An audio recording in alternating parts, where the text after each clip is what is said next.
Hello everyone, I greet you in the name of God Almighty. My name is Apostle Nathan Silas and I'll be here with Nancy Grace, and today guys we have a very interesting video to react to, and it says that the real reasons why Andrew Tate accept Islam. I believe that this is gonna be a very interesting video. So guys, if today happens to be the first time of you checking out my channel, don't forget to subscribe to my channel and follow me on my Facebook and Instagram. And if you have any video you want me to react to, don't forget to drop it at the comment section and I'm going to check it out. So guys, before we get on to the video, I'm a theologian and I make this video not to discredit anyone's religion. This is basically for educational purposes, and I believe that at the end of this video we all are going to learn from it. So guys, let's get down to the video and check out some of the reasons why he accepts Islam.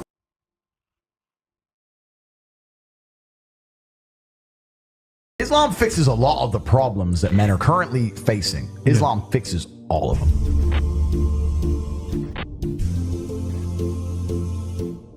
I think it's the last religion on the planet. So if it's the last true religion on the planet, then it has to be the correct one. And I'm not a Muslim, but if I had to bet on one religion as if I were betting on the stock market for the future, you have to bet on Islam. Because Muslims are intolerant.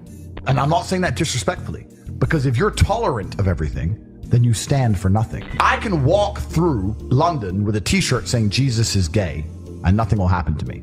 If I did the same thing with the Islamic prophet, I'd be dead before I got to the end of the street. Boom. That's how much they believe and respect. And I respect people who stick up for what they believe in. And I've been all around the world. Some of the best countries in the world today are the first world Muslim nations. Yeah. You can go to Qatar, you can fall asleep with $1 million on your lap in the middle of the street. Nothing's going to happen. Saudi Arabia as You well. can go to Saudi, nothing will happen to you. You can go to Dubai, UAE, nothing's They going to happen. leave their to you. cars parked with the keys inside. It's so safe. Women, everyone's married. Every woman obeys her husband. Every single woman has 4, 5, 6 kids. Big families. All the things we're talking about, all the problems we have here, right? They've got none of that. None of it. Because of Islam. Women have big families. Women are exceptionally happy to do so. Society is functioning. Their population is growing, because in most Western countries, the population is declining. So we have population problems in the West. They have none of the population problems. Society starts at the smallest possible group. You have families, and families make a street, and that street makes a village, and that village makes a town, that town makes a city, and that city makes a country. So if it's broken at the very fundamental level, if its family level's broken, then it's broken the whole way up. Yep. And that's what's happened in the West. And the first world Islamic countries have none of those problems. So if you're going to talk about a belief system that fixes issues, you need to go to Islam. Even though I wouldn't identify as a Muslim, I have absolute respect for the ideology, respect for the mentality, respect for the warrior aspect of it.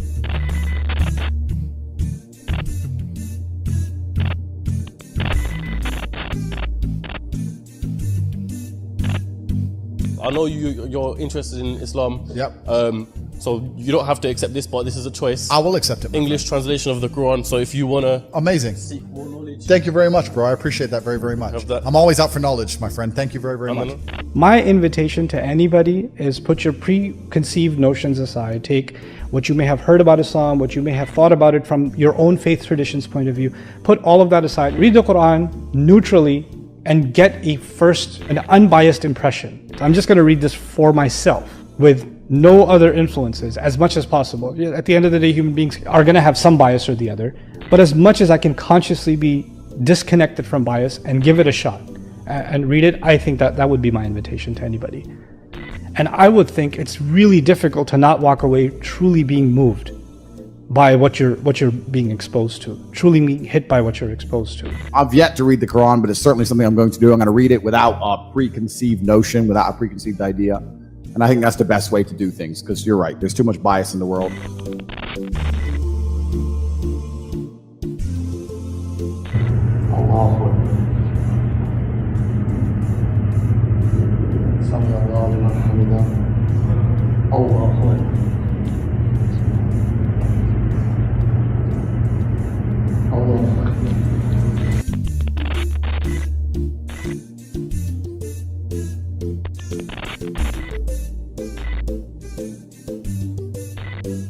This is all haram. This is haram, bro. This is haram. Wait, are you Muslim? Let me tell you, I'm Muslim, yeah.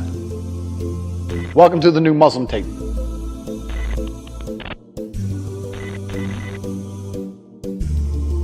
I was born in a Christian country. I was raised as a Christian, and I've always been very respectful of Islam, and it's become more and more obvious to me and more pertinent that Islam is the last religion on the planet.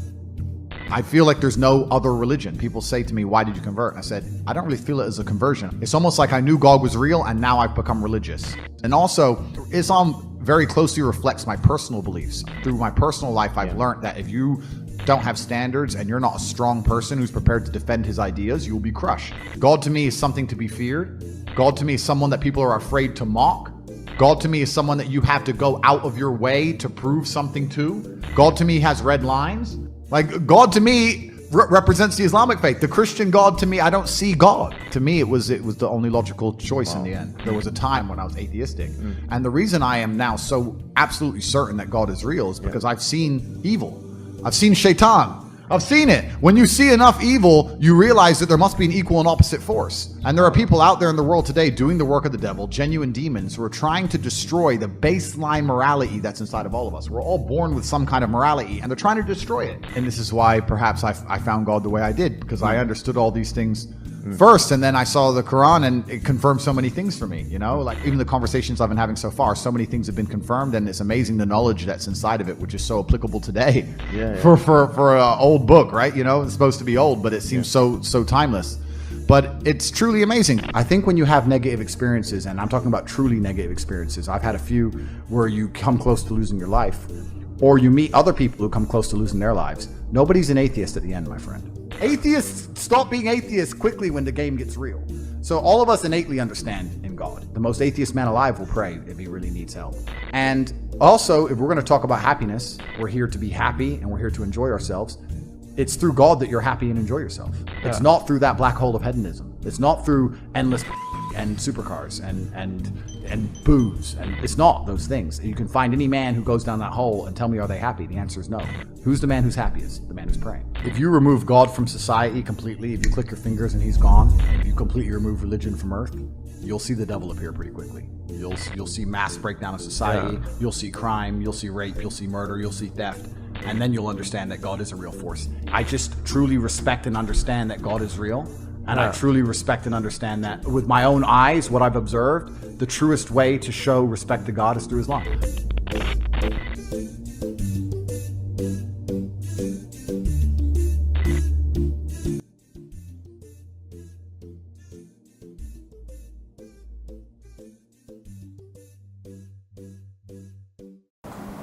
That's a very interesting video, listening to Andrew Tate, of course, in a sense, seeing so many reasons to why he accepts Islam. Of course, Nancy here says a lot, but what do you think, in a sense, about some of the reasons that makes him to convert to Islam?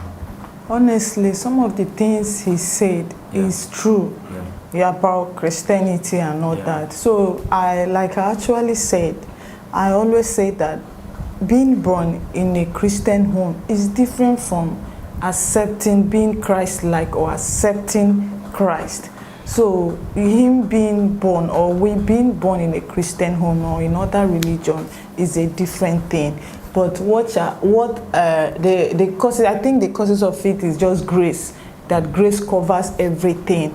So what I'm here to plead and just to encourage us, and here to add something to this, is that we have to remove religion activity from our lives, especially as a Christian.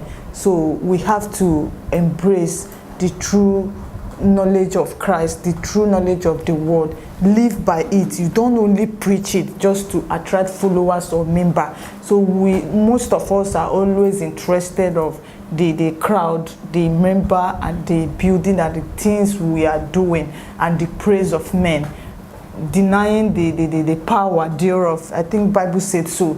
So we need the power of God at whatever we are doing. We don't always preach about it. Let's live by it. When you preach, you do it. When you say something, you do it. So I pray that God will give us the grace. Always give us the grace. Christianity is good, it's part of it, but It's a different thing from being I'm a Christian. It's a different thing being born. My father is a pastor. It's very, very different from you accepting Christ as your Lord and personal Savior, studying His Word, and doing those things. Lastly, there's something he said about family. Honestly, even in Christendom, a lot of family have been broken. Like, I don't understand. So we really need God to help us in all our family. Like when you say you are a Christian, that your family should be the light, that when others will see it, even you can be able to train your children the true word of God, that they will not depart from it. But family, some of them are chasing clout, chasing money. Even some pastors, they don't even have time to preach to their own children. So there's something that I know. I want to say, thank God we don't know this person. So there's a prophet, a pastor, well known. So I visited there. It's just a story to encourage, back up what I was saying. So I just visited. It's very good to have the Spirit of God. So as I was just there, and my mind, and I received a message, said, this one, I sense it that there's no woman like beside that pastor, but I received a message, so no, his marriage is not working. So the minister, one of the minister that brought them, never told me anything about it. So after the service, I called him, I said, where is the wife of this man? I was actually coming for a counseling, remember, just to, counseling, you share your relationship things for him to give me advice in my relationship. So actually when I received that message, after the service, I couldn't go again. So, but I respected him because he called that I should come the first timer. So when I went, I couldn't say anything to him because I know what I heard. So after everything, I now asked the minister working there, I said, where is the mommy of this place? And I heard something, I have to tell him. He said, are you a prophetess? I said, once I have God in me, I can hear him. So he now confessed that the marriage I thought is not working, that they are trying, even their marriage thing is in the court, that they are trying to separate. Why? So after everything, when I finally got the message, when the guy came to me as we were praying, I told him, I said, look, a lot of pastors, a lot of ministers, they will be fasting only for aim, for power, for anointing. God, use me, call me, neglecting God, build my home, help me, give me the grace. They are not praying that aspect. They are neglecting it. I told him, I said, this is what I receive, and that is how it is. And I told the man, I said, if you are not careful, because where you submit your head, that thing will also affect you. So be praying for your own marriage as you are praying for that power, for that man of God to impart the anointing of prophecy and apostolic this thing on you. Also be praying that you should leave a legacy, like let your marriage work. So the man accept it and start praying. Honestly, it was even affecting the person I was talking to. So I couldn't go to him again because marriage is the first thing. The way you live, and I have to see a woman and your children before I can be able to respect you and accept it. So that is why I have not visited that church or that place again. So it's very important, whether you know anybody, your family, your person, your personality, who you represent. You said you serve God. Let it be seen in you and your family and your children. So this is just it. Oh, that's a very interesting testimony. And to some of us who are men of God, please, let's try not to make policy in the name of trying to tolerate everyone, and then we end up making doctrines that will end up leading many to hellfire, because this is common thing that are actually happening currently in our world. Just because maybe I want a lot of members does not mean that I should tolerate people drinking a lot of alcohol. That does not mean that I should be tolerating people getting married to so many women. That does not mean that I should tolerate people walking half naked to the church because I'm trying to win their souls. As I am beginning to bring them, I have to try to educate them about principles of God and how they are supposed to appear in the presence of God. As we do so, God will continue to bless and to increase us. Of course, we have listened to Andrew Tate. Of course, he has shared his own story to reasons why he decided to accept Islam, and I believe that we have all learned from it. I know that some of you will have a lot of story you want to share about some of the reasons to why you accept Christianity or why you accept Islam, I want you to drop it at the comment section so that we can all learn from you all. So guys, this is the end of our video. If you like our reaction, you should like, share and subscribe, and if you have any video you want me to react to, don't forget to drop it at the comment section and I'm going to check it out. So guys, you remain blessed.